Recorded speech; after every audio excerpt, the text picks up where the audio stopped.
اعوذ باللہ السمیع العلیم من الشیطان الرجیم من حمزہ ونفخہ ونفثہ بسم اللہ الرحمن الرحیم ربی یسر ولا تعسر وتمم بالخیر ربی زدنی علما فدلاہما بغرور فلما ذاقا الشجرۃ بدت لہما سوآتہما وطفقا یخصفان علیہما من ورق الجنہ وناداہما ربہما لم انہکما عن تلکما الشجرۃ وَأَقُلْ لَكُمَا إِنَّ الشَّيْطَانَ لَكُمَا عَدُوٌّ مُّبِينٌ قَالَا رَبَّنَا ظَلَمْنَا أَنفُسَنَا وَإِن لَّمْ تَغْفِرْ لَنَا وَتَرْحَمْنَا لَنَكُونَنَّ مِنَ الْخَاسِرِينَ آمین۔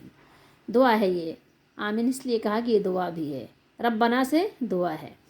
خیر، یہ دیکھیے آیت نمبر 23 ہے۔ دو آیات تلاوت کی ہیں 22 اور 23، سورہ اعراف 8واں سپارہ۔ ترجمہ یہ احمد رضا کا ہے۔ تو اتار لایا انہیں فریب سے، کون، کس کی بات ہو رہی پیچھے سے؟ شیطان کی، ابلیس کی۔ تو اتار لایا، فا تو سو، اتار لایا انہیں، ہما ان دونوں کو، انہیں سے مراد ہے وہ دونوں کون ہیں؟ ہمارے آبا اماں حوا اور بابا آدم علیہ الصلاۃ والسلام، فریب سے، غرور کے ساتھ، دھوکے سے۔ غرور کو غرور اسی لیے کہتے ہیں دھوکا، کہ انسان دھوکے میں ہے۔ تو بہرحال فلما، پھر جب انہوں نے وہ پیڑ چکھا، ذائقہ ٹھیک ہے، شجر درخت کو کہتے ہیں، جب اس کا ذائقہ اس کو چکھ لیا، ذائقہ کہتے ہیں، ذائقہ کا مطلب چکھنا ہوتا ہے، یہ ماضی کا صیغہ ہے، یہ ذائقہ یہ تثنیہ کا ہے، دونوں نے چکھا، دونوں نے، ٹھیک ہے، ان پر ان کی شرم کی چیزیں کھل گئیں، بدت لہما، تمام دیکھیں آپ سب تثنیہ کے صیغے آئیں کیونکہ دونوں حضرات تھے۔ سوآتہما، اور اپنے بدن پر جنت کے کیا کرنے لگے؟ وطفقا یخصفان علیہما من ورق الجنہ، اپنے بدن پر جنت کے پتے، ورق پتا، ورق آپ اس کو بھی کہتے ہیں نا، کاغذ کا جو ورق ہوتا ہے نا، یہ دیکھیں ایک ورق میں 2 صفحات ہوتے ہیں، ایک پتا کے 2 رخ ہوتے ہیں نا، تو جنت کے جو درخت کے پتے تھے نا، ان پتوں سے کیا کیا؟ اپنے جسم پر اس کو لگانے لگے، چپٹانے لگے، اور اس لیے تاکہ ظاہر ہے ستر پوشی ہو، ستر چھپ جائے۔ ایک دیکھیں انسان کی فطرت میں ہے اپنے آپ کی وہ چیزیں چھپانا، ٹھیک ہے، اور انہیں ان کے رب نے، اور انہیں کس کو؟ ان دونوں کو ان کے رب نے فرمایا، کیا میں نے تمہیں اس پیڑ سے منع نہیں کیا تھا؟ تم دونوں کو اس سے منع نہیں کیا تھا، اس درخت سے؟ یہ پیڑ جو ترجمہ پیڑ یعنی ہندی کا لفظ ہے، اس درخت سے منع نہیں کیا تھا، اور وَأَقُلْ لَكُمَا، اور نہیں فرمایا تھا، تم دونوں سے کہا نہیں تھا کہ شیطان تمہارا کھلا دشمن ہے، ان الشیطان لکما، تم دونوں کا دشمن ہے، اور وہ واضح دشمن ہے، تم دونوں کا عدو ہے، اور کھلا ہوا ہے۔ دونوں نے عرض کی۔ اب یہاں یہ دیکھیں جو صیغے استعمال ہوئے ہیں، ربنا، سارے صیغے، ظلمنا انفسنا اور تغفر لنا، ترحمنا، لنکوننا، یہ سارے صیغے جو ہیں تثنیہ اور جمع دونوں کے لیے استعمال ہوتے ہیں۔ تو یہاں پر ظاہر ہے کہ 2 حضرات تھے نا، دونوں، تو اس لیے یہاں تثنیہ کے لیے ہے، اور اگر آپ جمع کے لیے استعمال کریں گے جب بھی یہی صیغے استعمال کریں گے۔ دونوں نے عرض کی، اے رب ہمارے، اے ہمارے رب، اے ہمارے پالنے والے، اے ہمارے پرورش کرنے والے، ہم نے اپنا آپ برا کیا، اپنے آپ پر ظلم کیا، آپ کی نافرمانی ہو گئی نا، بھول ہو گئی نا، غلطی ہو گئی نا، کہ آپ کے مقابلے میں شیطان کی بات کو صحیح مان لیا، تو ہم نے ظلم کیا اپنے آپ پر، ظلمنا، ہم نے ظلم کیا، انفسنا، اپنی جانوں پر۔ تو مالک وَإِن لَّمْ تَغْفِرْ لَنَا، اگر آپ ہمیں نہیں معاف کریں گے، بخشے یہ ترجمہ ہوتا ہے فارسی کا ہے، اگر آپ ہماری مغفرت نہیں کریں گے، یعنی ہمارے گناہوں کو معاف نہیں کریں گے، ہماری جو غلطی بھول ہوئی اسے معاف نہیں کریں گے، اس کی پردہ پوشی نہیں کریں گے، ٹھیک ہے، اور ہم پر رحم نہیں کریں گے، وَتَرْحَمْنَا، اور اگر ہم دونوں پر آپ رحم نہیں کریں گے تو پھر کیا ہوگا؟ لَنَكُونَنَّ، تو ضرور بالضرور ہم ہو جائیں گے نقصان والوں میں، ٹھیک ہے، پھر ہم خسارہ اٹھانے والوں میں ہو جائیں گے، اگر تو آپ نے ہمارے ساتھ رحمت و مغفرت والا معاملہ نہیں کیا، تو اب تو بھول چوک ہو ہی گئی ہے، اگر یہ معاملہ نہیں ہوا تو مالک ہم نقصان اٹھانے والوں میں ہو جائیں گے۔ تو یہ تو ہم نے پڑھا ترجمہ. اب آئیے اس کی یعنی وضاحت بھی اور اس کی تفسیر بھی پڑھتے ہیں اور پھر معلوم کرتے ہیں. بہت سے لوگ کہتے ہیں کہ آدم علیہ الصلاۃ والسلام کی توبہ محمد صلی اللہ علیہ وآلہ وسلم کے نام کے وسیلے سے قبول ہوئی تھی. اب آپ دیکھیے کہ اللہ تعالیٰ نے آدم علیہ السلام کی جو توبہ کے لیے درخواست ہے، جو عرضی پیش کی ہے، وہ تو بیان کیا. اللہ تعالیٰ کی طرف سے انہوں نے سیکھ لیے مانگنے کا طریقہ، معافی کا طریقہ، التجائیں، عرضی اور درخواست پیش کرنے کا طریقہ آدم علیہ السلام نے اپنے رب سے سیکھ لیا. لیکن یہ ہے کہ اللہ تعالیٰ نے جس کے ذریعے سے توبہ قبول کی اس کا ذکر کیا ہے، اور جس کو آپ لوگوں نے ایک ضعیف یا موضوع حدیث کے ذریعے سے بیان کرتے ہیں کہ آدم علیہ السلام کی توبہ محمد صلی اللہ علیہ وسلم کے وسیلے سے قبول ہوئی ہے، تو وہ بڑی بات تھی نا، اس کو بیان کرنا چاہیے تھا. اس کا کہیں قرآن میں ذکر نہیں ملتا، اور احادیث میں بھی اگر آپ کو ملتا ہے تو کیا ہے، وہ حدیث ہی قابل قبول نہیں ہے ان کے نزدیک جنہوں نے بیان کیا ہے. تو اب آپ خود سوچ سکتے ہیں کہ بات کیا صحیح ہے. اگر تو اللہ تعالیٰ نے آدم علیہ السلام کی توبہ رسول اللہ صلی اللہ علیہ وسلم، محمد صلی اللہ علیہ وسلم کے وسیلے سے قبول کی تھی تو پھر وہی بات ذکر ہوتی، تو اس کا تو کہیں ذکر ہی نہیں ہے. دلہ، دلون، یہ جن لوگوں نے عربی گرامر پڑھی ہے نا ان کو پتہ ہوگا. دلہ، دلون، دلون ڈول کو کہتے ہیں نا، جو ڈول بالٹی وغیرہ کنویں سے ڈال کر پانی نکالتے ہیں. تو یہ دلہ یو دلی تدلیتاً باب تفعیل، اور ادلا یدلی ادلاً باب افعال. جیسے ڈول، دلون آپ ڈالتے ہیں بالٹی کنویں کے اندر، تو بالٹی کیا کرتی ہے، ڈول سے پانی بھر کے اوپر لے آتے ہیں، آپ نکال لیتے ہیں نا. تو شیطان ایسے ان کو اتار کے نیچے لے آیا. ٹھیک ہے، تو یہ بات یہاں پر یہ ہے کہ ڈول نیچے گرایا جاتا ہے. اس طرح کسی چیز کو اوپر سے نیچے کی طرف چھوڑنا، یعنی شیطان نے دھوکے سے ان کو ان کے بلند مرتبے سے نیچے اتار دیا. شیطان نے حضرت آدم علیہ السلام کو فریب سے، دھوکے سے آپ کے بلند مقام سے آپ کو نیچے گرا دیا، جنت کی بلندیوں سے زمین کی پستیوں میں پہنچا دیا. پھر جب جیسے ہی انہوں نے چکھا اس میں سے، اس درخت سے جیسے ہی چکھا، صرف چکھنے کی دیر تھی کہ جنت کی کرامت چھن گئی اور بے لباس ہو گئے. وَطَفِقَا يَخْصِفَانِ عَلَيْهِمَا مِنْ وَرَقِ الْجَنَّةِ. معلوم ہوا، پتہ چل گیا آپ کو کہ انسان فطرتاً کیا ہوتا ہے، اس کے اندر حیا ہوتی ہے، با حیا پیدا ہوتا ہے. انسان فطرتاً با حیا پیدا ہوا بھی ہے، اور ننگا ہونا انسانی فطرت کے خلاف ہے. دیکھیے آپ، حضرت آدم اور حضرت حوا علیہم السلام درختوں کے پتوں سے سطر چھپانے لگے. شیطان اسی لیے بے لباس ہونے کو پسند کرتا ہے، جبکہ یعنی بے لباس ہونا جانوروں کی فطرت ہے، انسان کی فطرت نہیں ہے. اور کفار، ان کے پیروکار کیا کرتے ہیں، ننگا ہونا پسند کرتے ہیں، بے لباس ہونا پسند کرتے ہیں. اگر لباس پہنتے ہیں تو ایسا جو انہیں بے لباس ہونے سے بھی زیادہ برا لگے. آج کے دور میں دیکھنا کوئی مشکل نہیں ہے کہ لباس ایسا پہنتے ہیں کہ لباس پہننے کے باوجود بھی وہ بغیر لباس ہی نظر آتے ہیں. لباس پہن کر اور زیادہ وہ اپنے آپ کو یعنی برہنہ کر دیتے ہیں، کھلا ڈلا کر دیتے ہیں. ان کی انسانی فطرت یعنی سمجھ لیجئے کہ مسخ، بیکار، بالکل ختم ہو چکی ہے. انہی کے بارے میں آتا ہے اولئک کالانعام بل ہم اضل. یہ لوگ چوپاؤں جیسے ہیں، بلکہ ان سے بھی زیادہ گئے گزرے بھٹکے ہوئے. چوپاؤں میں تو یہ شعور ہی نہیں تھا نا، پھر بھی وہ اللہ نے ان کے لیے بھی دم رکھ دی ہے. لیکن انسان کو کیا ہو گیا، اللہ اکبر. ونادا، نادا، ندا نام بھی رکھتے ہیں نا، کیا مطلب ہوتا ہے، ندا کر دو، آواز لگا دو، آواز. ونادا ہما ربہما. سمجھیے اس آیت اور دوسری بہت سی آیات اور احادیث سے واضح ہے کہ اللہ کے تعالیٰ کے کلام میں آواز ہے، صوت ہے. سمجھ رہے ہیں بات کو؟ اور فرشتے اور آدمی اسے سن سکتے ہیں، جیسے موسیٰ علیہ السلام نے سنا تھا. ٹھیک ہے، جیسے کہ اللہ تعالیٰ نے آدم علیہ السلام کو اپنی آواز سنائی. اللہ تعالیٰ کی آواز اور کلام سے انکار کر کے قرآن کو کلام اللہ کے بجائے مخلوق قرار دینا سراسر گمراہی ہے۔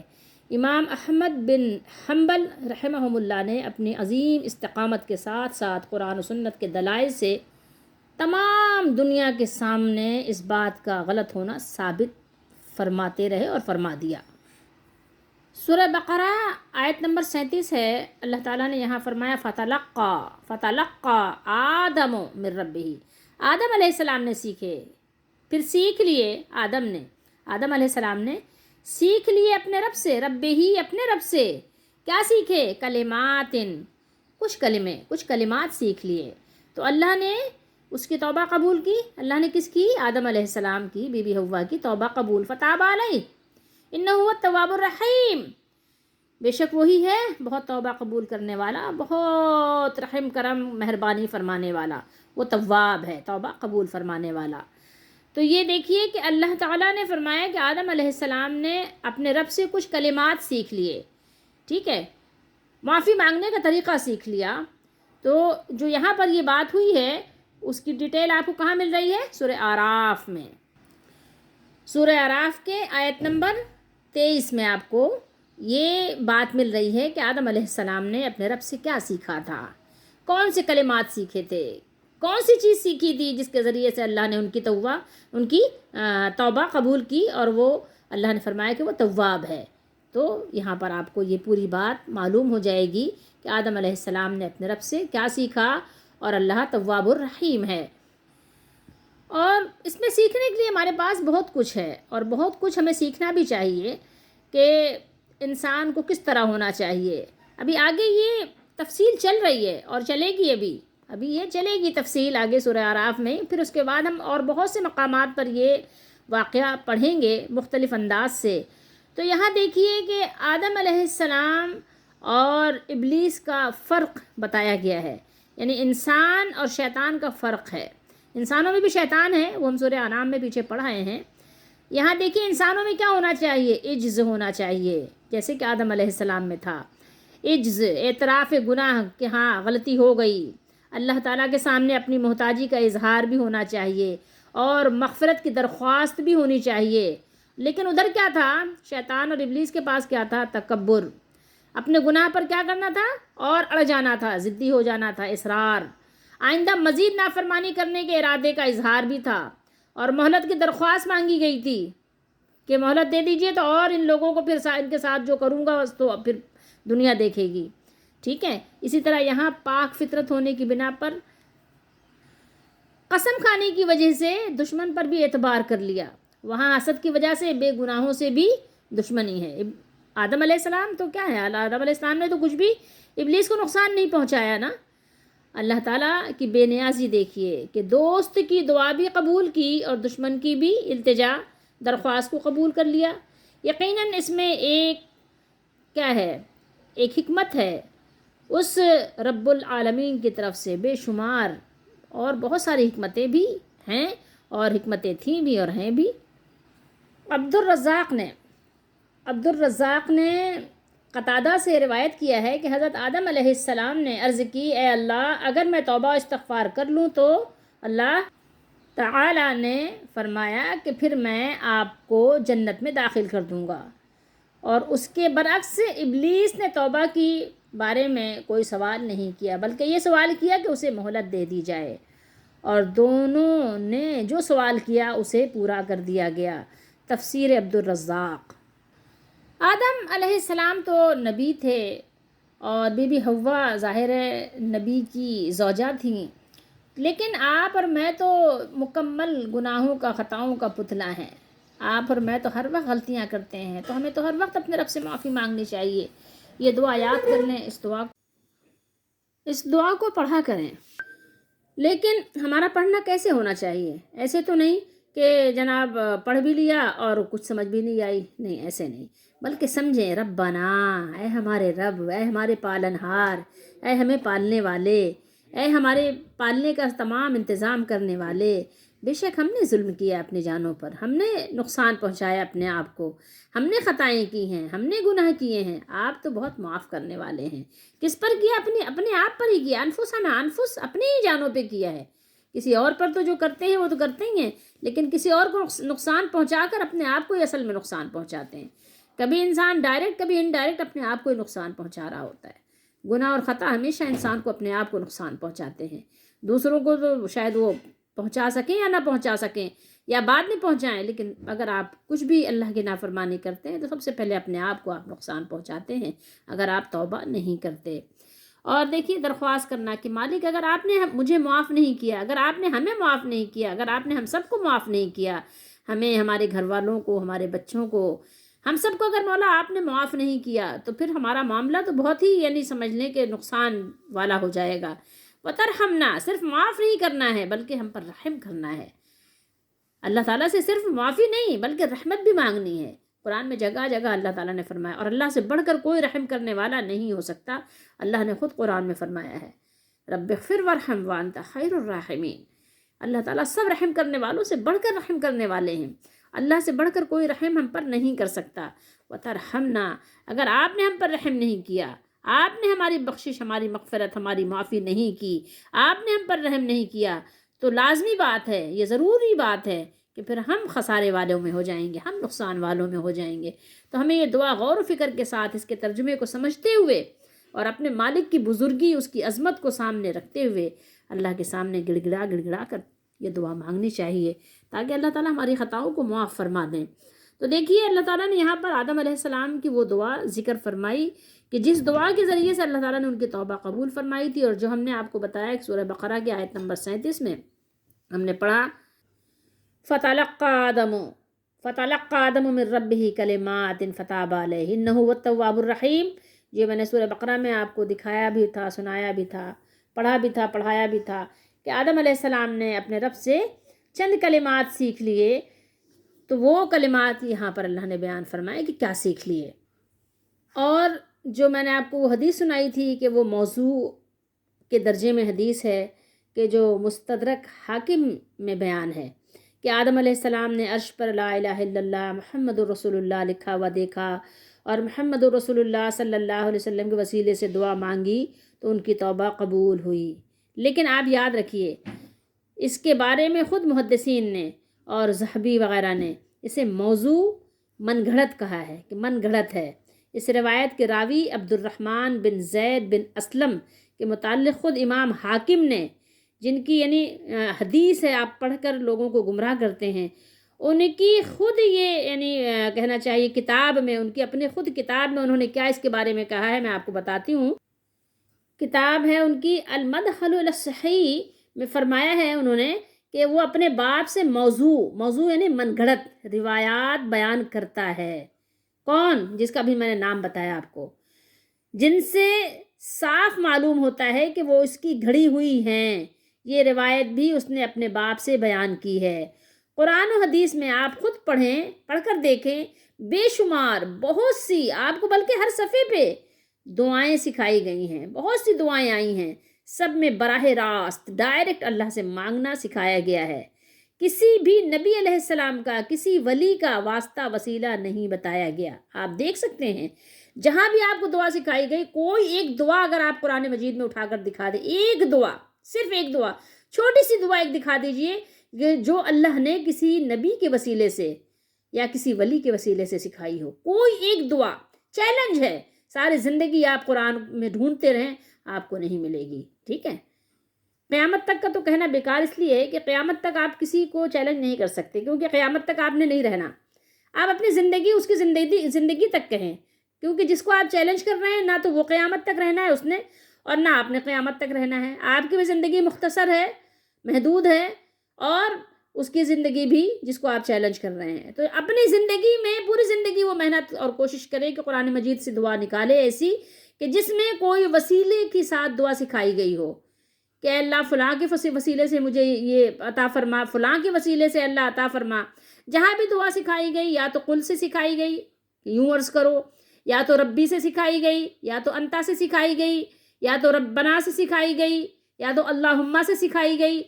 آپ جتنی بھی جگہ اٹھ کے دیکھیں قرآن مجید میں، آپ کو کہیں بھی ایک دعا ایسی نہیں ملے گی کہ جو کسی کے وسیلے، واسطے، توسل سے سکھائی گئی ہو، ہے ہی نہیں کوئی دعا ایسی نہیں ہے۔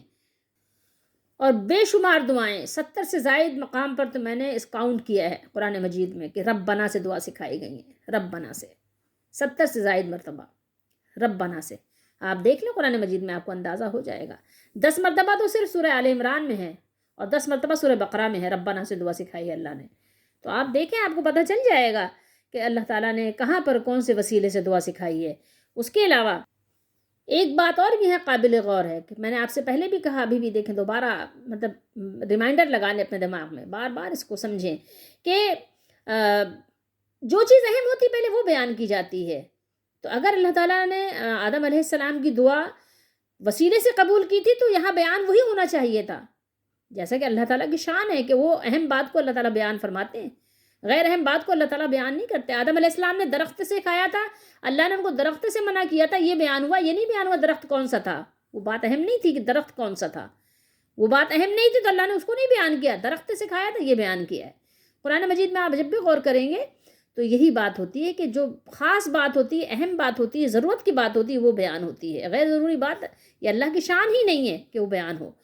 تو آپ یہاں غور کریں کہ اللہ تعالیٰ نے جو بیان کیا ہے وہ دیکھیے. اللہ تعالیٰ نے وہ دعا نہیں بیان کی کہ جو دعا آپ بتاتے ہیں، کیونکہ وہ دعا ہے من گھڑت موضوع ہے کہ جو لوگ بتاتے ہیں کہ آدم علیہ السلام نے محمد رسول اللہ کے وسیلے سے دعا مانگی تھی. اس کے علاوہ آپ توبہ جب بھی کریں، یہاں پر ہمیں ایک سبق ملتا ہے کہ خالص توبہ کے لیے 3 چیزیں ضروری ہیں. خالص توبہ کریں، ندامت شرمندگی کے ساتھ اپنے رب کی بارگاہ میں روزانہ ہمیں توبہ کرنا چاہیے، کیونکہ ہم روزانہ گناہ کرتے ہیں.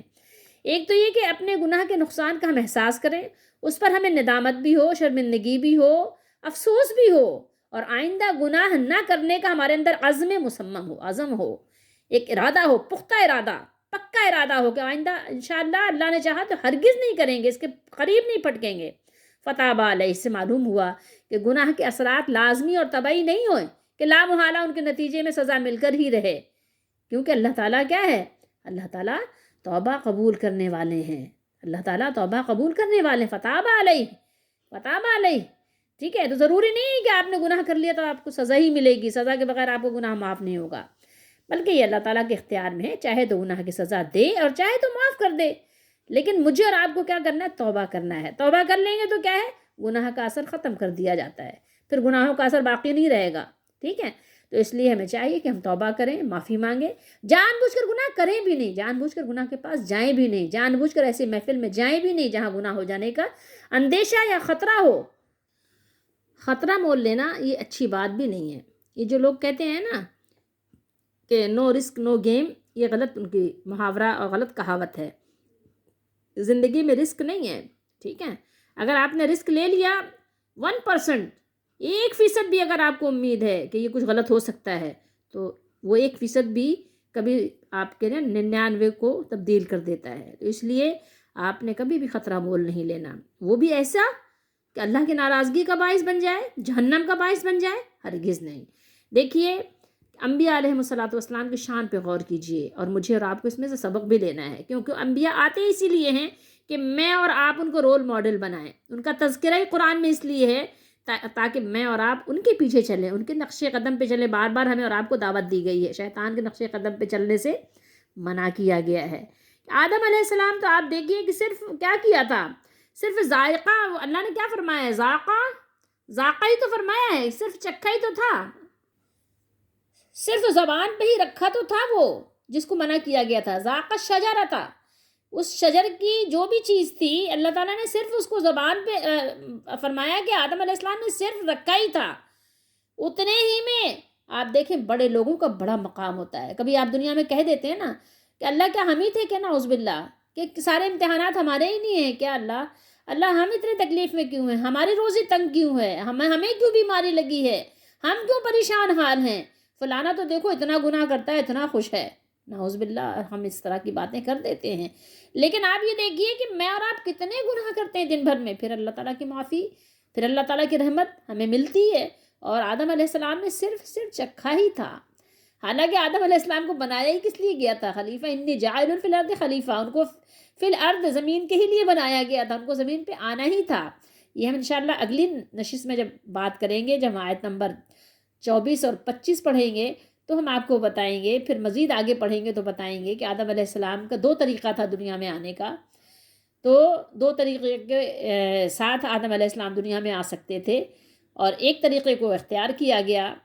تو بہرحال آپ تھوڑی دیر کے لیے سوچئے کہ آدم علیہ السلام جو نبی ہیں، معصوم ہستی ہیں، صرف اس کا ایک ایک چکہ ہے، اور وہ جنت کے جو لباس تھے، جنت کے جو ان کے مقام و مرتبے تھے، وہ اسی وقت ان سے جدا کر دیے گئے. سوچئے تھوڑی دیر کے لیے، میں اور آپ کتنا ہر وقت اپنی جان پر ظلم کر رہے ہوتے ہیں، کتنا اپنی جان پر، کتنا اپنے آپ کو خسارے میں، نقصان میں ڈال رہے ہوتے ہیں. یہ بس شجر ممنوعہ کو آدم علیہ السلام نے چھوا ہی تھا، چکھا ہی تھا کہ اللہ تعالیٰ نے اس کو پھر برداشت نہیں کیا. پھر اللہ تعالیٰ نے آدم علیہ السلام کو پھر وہاں سے ان کو جو ان کا مقام و مرتبہ تھا، وہاں سے اللہ تعالیٰ نے ان کو فرمایا کہ بس اب آپ کا ٹھکانہ تو دنیا ہی ہے. ٹھیک ہے، آدم علیہ السلام کے دل پر کیا گزری آپ ہی دیکھیے. دعا کے جو الفاظ ہیں وہ آپ کو کیا بتا رہے ہیں کہ غم و اندوہ کے بادل ان کے اندر گھر کر آ گئے، چھا گئے ان کے دل پر. شور و فغاں کی بجلیاں کڑکنے لگیں ان کے دل پر، آنکھوں سے آنسوؤں کی موسلا دھار بارش شروع ہو گئی. آپ سوچئے تھوڑی دیر کے لیے، ماہی بے آب جیسے مچھلی کو آپ پانی سے نکال دے تو کتنا الٹ پلٹ کرتی ہے، کتنا بے چین ہوتی ہے، کتنا بے تاب ہوتی ہے، کتنا تڑپتی ہے. اسی طریقے سے آدم علیہ السلام کا حال ہو گیا. دل کے سوز و گداز نے ان کی زندگی کی حرارت کو کیا کیا؟ کم کر دیا، مدھم کر دیا، روشنی ہلکی ہو گئی. سوچئے تھوڑی دیر کس انداز سے دعا مانگ رہے ہیں. امید بھی ہے، آس بھی ہے، التجا بھی ہے، مناجات بھی ہے، اپنی عاجزی بھی ہے، اپنے جو کر لیا اس کا اقرار و اظہار بھی ہے. آپ سوچئے کس انداز سے آدم علیہ السلام نے مانگا، اور اللہ نے ہم پر کتنا احسان کیا کہ ان کی دعا قرآن میں بیان کر دی تاکہ قرآن پڑھنے والے بھی یہ دعا یاد کر لیں. آدم علیہ السلام کو اس دعا سے کیا ہوا تھا؟ ان کو اللہ تعالیٰ نے پھر اپنی رحمت میں ڈھانپ لیا تھا. تو مجھے اور آپ کو بھی، ہم بھی تو ان کی اولاد ہیں نا، انہی کی تو اولاد ہیں، انہی کی اولاد ہیں. ٹھیک ہے، اللہ نے ہمیں فرمایا کہ وہ تمہارے باپ، تمہاری ماں، ہمارے ماں باپ فرمایا قرآن میں، ابھی پڑھنے والے انشاءاللہ ہم. تو ہمارے ماں باپ کو اللہ تعالیٰ نے رحمت میں ڈھانپ لیا اور دوبارہ ان کو جنت کا حقدار بنا دیا. پھر دوبارہ وہ جنت میں جائیں گے زمین میں ایک وقت مقررہ تک ٹھہرنے کے بعد. تو مجھے اور آپ کو بھی اگر ہم اپنے گناہوں پر نادم ہو کر دعائیں مانگیں، اللہ سے التجائیں کریں، تو مجھے اور آپ کو بھی معافی ملے گی. اللہ تعالیٰ ہم سب کو سمجھنے کی توفیق دے اور قرآن مجید کو حدیث شریف کی روشنی میں سمجھنے کی توفیق دے. ایک بات چلتے چلتے آپ کو اور بتاتے چلیں کہ دیکھیے کہ اگر یہ بات ہی صحیح ہے کہ بغیر وسیلے کی دعا نہیں کرنی چاہیے، تو نبی کریم صلی اللہ تعالیٰ علیہ وآلہ وسلم کی جو دعائیں ہیں وہ تو بغیر وسیلے کی ہیں، اور آپ صلی اللہ علیہ وسلم کا کہیں ہمیں حکم بھی نہیں ملتا کہ وسیلے سے دعائیں کرو. تو اب آپ بتائیے کہ وسیلے سے دعائیں کرنا اہم ہے یا غیر وسیلے سے دعا کرنا اہم ہے؟ اس کے بارے میں آپ ضرور سوچئے گا.